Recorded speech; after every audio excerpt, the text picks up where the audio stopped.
There's been an interesting development on Wall Street with the financial community striking back at Congress, the American public, and also the media regarding the recent vilification of Wall Street that they feel has been unfairly sent their way.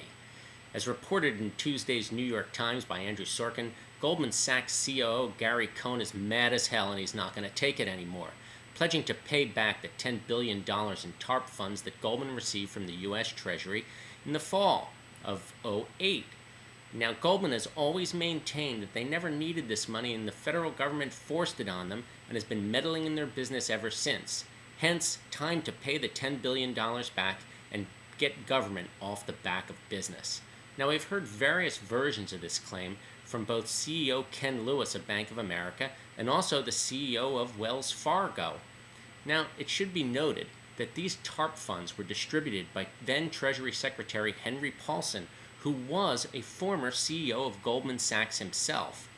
Also of note is that for all the talk from Goldman, Bank of America, and Wells Fargo, as of yet the US Treasury hasn't received TARP funds back from them, and no date has been set by any of these companies to pay these TARP funds back.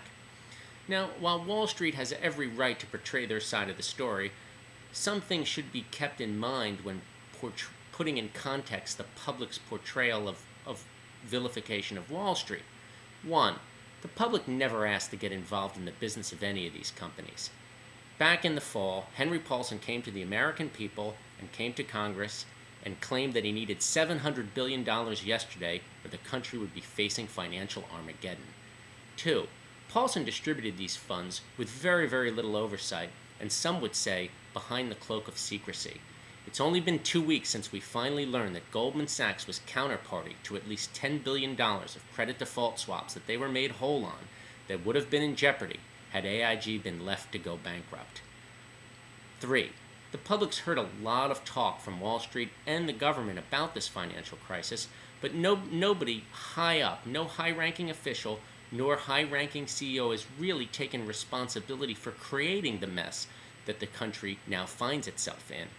So, if Wall Street wants to gain credibility with the American public, they have to do less talking and have more action. Instead of talking about returning TARP funds, actually go ahead, set a date, and return the TARP funds to the US Treasury. The public will gladly remove themselves from your business and let you go about your way.